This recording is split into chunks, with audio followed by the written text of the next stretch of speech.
Entendendo a Bíblia em boa companhia, é tudo ou nada, é Deus ou nada.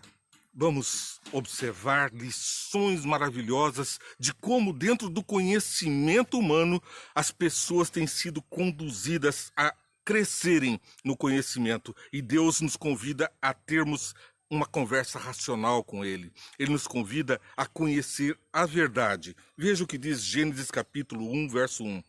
No princípio, Deus criou os céus e a terra. A terra era sem forma e vazia. Trevas cobriam a face do abismo, e o Espírito de Deus se movia sobre a face das águas. Aqui a cena da criação inicia com a presença do Espírito. O Espírito de Deus pairava por sobre as águas. E continua. E disse Deus, e tudo se fez. Disse Deus, haja luz, e houve luz, porque Deus tem um poder que por ele todas as coisas foram feitas. Portanto, é tudo ou nada. Ou nós estamos com Deus, ou não temos nada. Mas não existe verdade ou mentira que não possa ser confrontada. A pior mentira é aquela dita por uma testemunha que conhece a verdade, porque ela traduz todos os fatos que estavam ali, distorcendo-os. Ela conhece os fatos, ela estava presente. Todas as áreas do conhecimento humano nos levam a refletir sobre isso. E é por isso que Deus convida o ser humano, lá em Jó, capítulo 38, verso 3 e 4. Jó, no capítulo 38, é Deus conversando com Jó e falando diretamente a nós. Onde você estava quando lancei os alicerces da terra?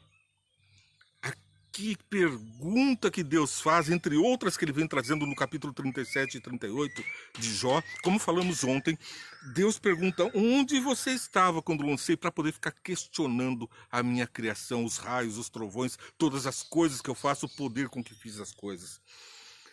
Onde você estava quando lancei os alicerces da terra? Responda-me se é que você sabe tanto. Ó, audaciosos ciências, as pessoas que usurpam o nome da ciência, porque ciência quer dizer conhecimento. Ela não diz nada, ela é aquilo que o homem sabe, mas também é aquilo que o homem, conhecendo ou ignorando, mente, traduz uma falsidade.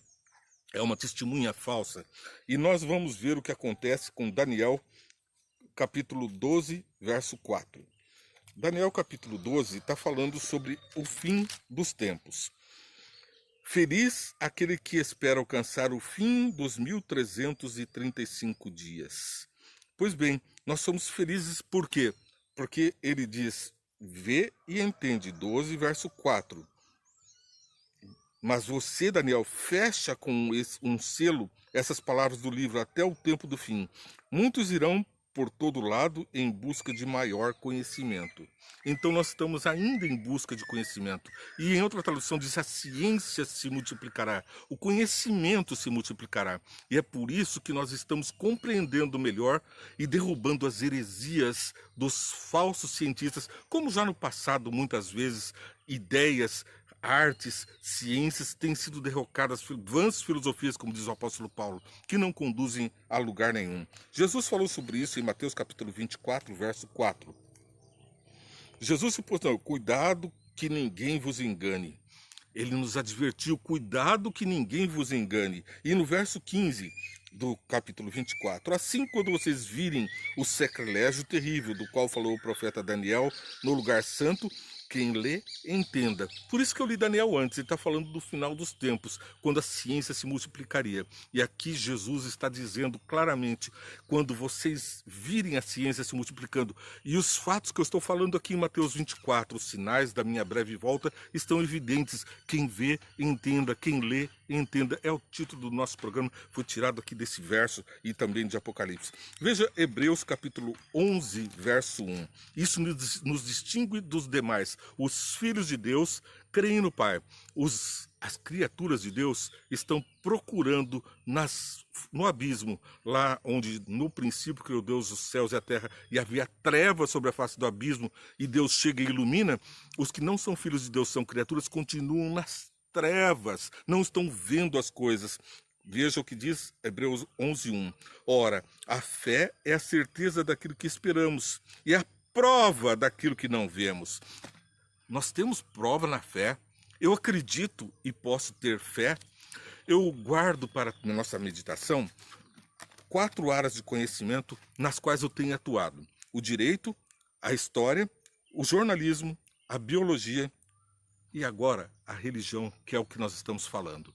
Quais são os fundamentos, de onde flora todo o conhecimento e quais as fontes que são aceitas como instrução para a verdade nesses diferentes ramos do conhecimento humano? Vamos orar? Senhor Deus, nós estamos diante de Ti com a pequenez da nossa mente, tentando falar e compreender as maravilhas daquilo que saiu da Tua boca e da Tua mão. Nós somos pó, mas queremos compreender mais daquilo que nos revelas. Guardamos a Tua palavra no nosso coração e a temos como verdadeira, e queremos fortalecer a nossa fé. Por isso, manda Teu Santo Espírito para que Ele esteja entre nós, sempre nos guiando nos caminhos em que devemos andar, com a firme convicção das coisas que estão por vir. Abençoa todos que estão ouvindo, guarda-os em seus caminhos, em nome de Jesus. Amém. Pois bem, eu vou falar então sobre as minhas áreas de atuação profissional. No direito, o direito se ocupa de atos, os fatos humanos, as ações humanas, embora ele considere também os fatos da natureza, as tragédias, os fenômenos, são tidos como fenômenos que são isolados, eles não pertencem às mesmas leis e às mesmas regras. Mas as leis que estão aqui, não na infortunística, elas se baseiam em ferramentas para poder identificá-las, porque como são atos, são coisas que os homens fazem. O direito se ocupa sobre a ação humana. E então, veja, quais são as ferramentas? Testemunha.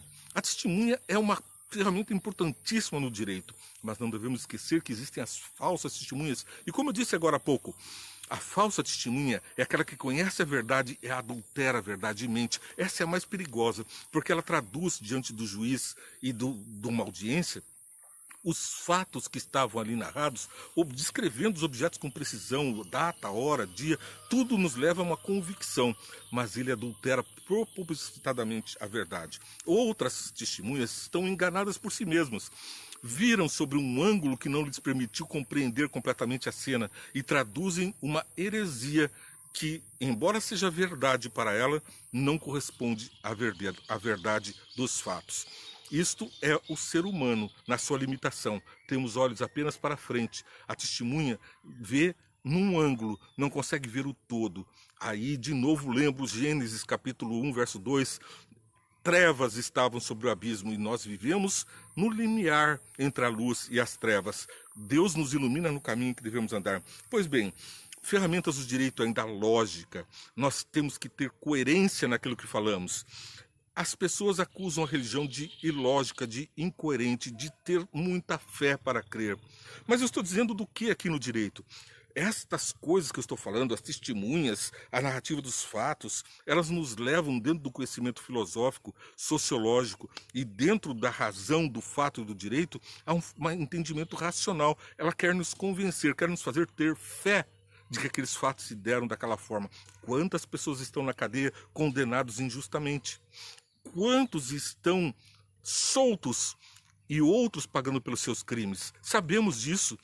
A perfeição humana encontra limite na sua própria imperfeição. O direito também encontra esse limite. Nós temos o limite da fé, porque embora todas as convicções humanas nos convençam da culpabilidade ou da inocência de uma pessoa, aquele que tudo vê sabe muito mais do que nós. E nós temos uma visão de baixo para cima, do horizonte. Mas Deus está no domo da terra. Ele é o Senhor do mundo, Ele não está sujeito a leis. Ele fez as leis e Ele pode, e nós também podemos, estar acima da lei. Não devemos estar acima da lei dos homens, querer usurpar poder. Não é disso que eu estou falando. Eu estou falando da vida espiritual, onde Jesus disse: direis, se tiveres fé do tamanho de um grão de mostarda, direis esse monte, passa-te daqui para colar, e o monte se lançará no mar. Esta não é uma lógica da natureza, não é da biologia, não é da geografia, da geologia. É uma lei que está apenas na mão daquele que tudo fez. Ele está acima da lei. E vamos falar no final sobre grande poder e a fé que nos traduz as coisas miraculosas, as coisas espantosas que vêm de Deus. A história também não é muito diferente. Ela se baseia em relatos e testemunhos e testemunhas. Os testemunhos são as evidências históricas, aquelas arqueologia, as pirâmides, os utensílios, os aparatos que eram usados pelos antepassados, que são encontrados no lugar, dão testemunho de que naquele lugar as pessoas existiam. São tabletes de leis, são construções, vestígios de construção de cidades, escritos também no direito, lembra? Nós temos o direito, a fonte da lei, que é a escrita. Nós precisamos dessa ferramenta. E a história também se traduz com testemunhos, com lógica. Fatos e atos. Ela vai além, ela se preocupa, além dos atos humanos, com os fatos. Ela registra os fenômenos da natureza. E, diferentemente do direito, que os descreve de uma forma a inocentar homens, aqui ela descreve como um acontecimento, indo então para os fenômenos, como também são contemplados pelos olhos do jornalista. O repórter jornalista é aquele que reporta a nós os fatos que estão acontecendo diante dele. Ele pode colocar testemunhas daquilo, ele pode pôr documentos também, como na história e como no direito. Então, nós vamos nos convencer pelos argumentos do jornalista dos fatos que ele presenciou ou que as pessoas que ele entrevista presenciaram. Nós não estamos lá. Você estava lá, disse Deus lá para Jó. Você viu os fundamentos da terra, mas você está questionando. Mas tinha alguém lá que viu. Nós temos uma falsa testemunha, uma pessoa que presenciou e que adultera esses fatos. Nós tínhamos Jesus, o Espírito Santo, Deus o Pai, na criação perfeita e inteligente desse mundo racional, dando beleza, que é um atributo que não surge do acaso, mas de um raciocínio de um ser inteligente que planeja. Mas os anjos estavam louvando a Deus enquanto ele criava todas as coisas. E o olhar invejoso e pervertido de Lúcifer estava adulterando em sua mente, maquinando já o mal para o ser humano que estava sendo criado por aquele planeta que ele tanto detesta e que está aqui entre nós de castigo. Castigo e nos castiga. E Lúcifer, então, se faz aqui como uma falsa testemunha, um falso jornalista, um falso biólogo, porque a biologia, ela se baseia na experimentação, no fato que se pode se repetir em laboratório ou pela observação que se repete dentro da racionalidade. A repetição em laboratório e também os fenômenos são observados na biologia. Mas é uma lei básica da biologia. Eu preciso que esse acontecimento seja repetido para que eu possa comprovar uma lei. Assim também as leis regem o direito, regem também o conhecimento humano, mas principalmente a biologia. Não existe possibilidade da repetição, da evolução, não há vestígios disso.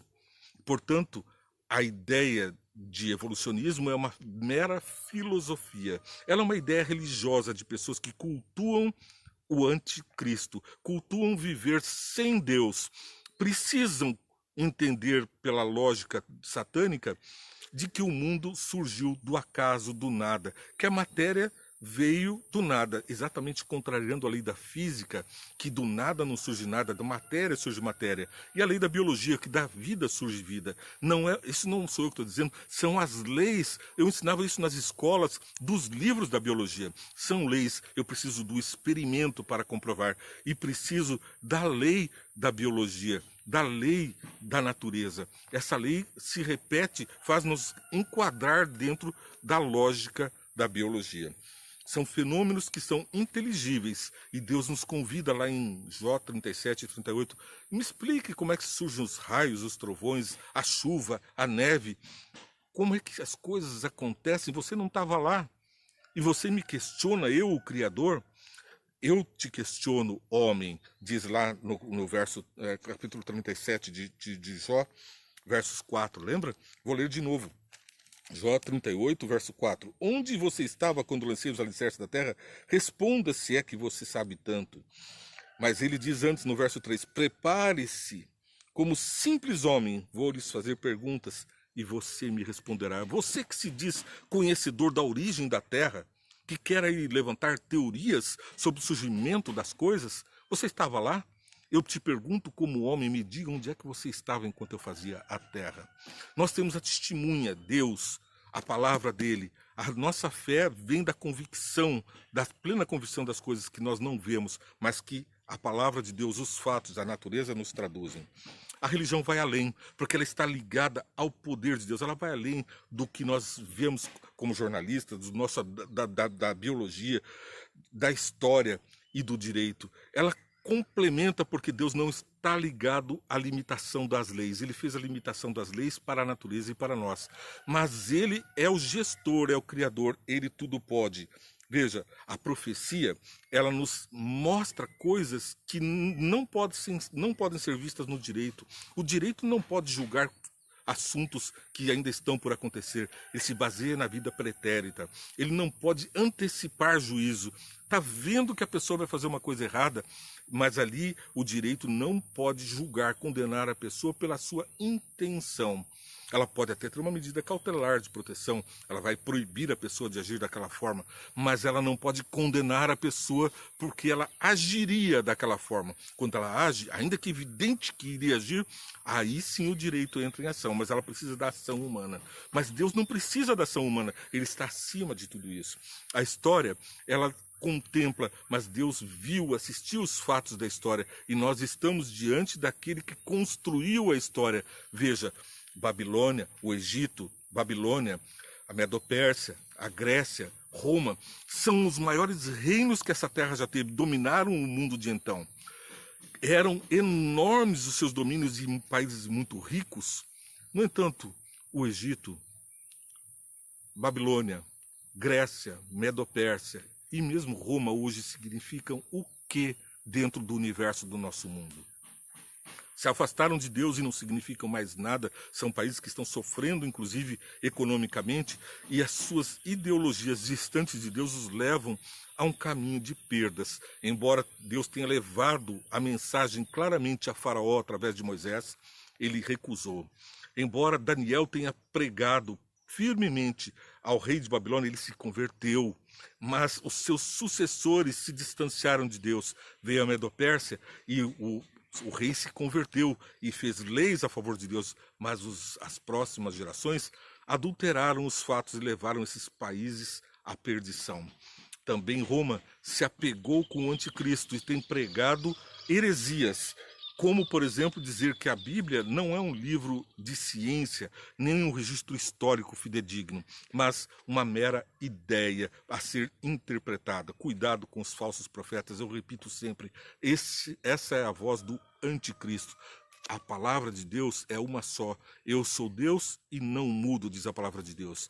E por isso nossa fé está fundada na palavra de Deus e nem em voz de homem, mas pelo Espírito somos conduzidos à plena verdade. É a mensagem de hoje do programa Entendendo a Bíblia em Boa Companhia e eu convido você a curtir, compartilhar, orar por esse programa lá com o YouTube, Instagram, Facebook, Twitter, as páginas do Google e mesmo pelo WhatsApp. Você vai ter acesso a essa mensagem, mas não fique só para você. Leve como jornalista, leve como conhecedor essa mensagem também a outros amigos e a outros filhos de Deus que estão neste mundo. E curta também 5 minutos, entende que foi ao ar às 8 horas e vai ao ar diariamente como este programa, resumindo esta programação. Para quem está com pressa, precisa ter uma noção, curtir, compartilhar e depois, na calma, entender a Bíblia em boa companhia. Que Deus te abençoe, te guarde e te leve em segurança aos caminhos do Pai. É o que eu desejo para você.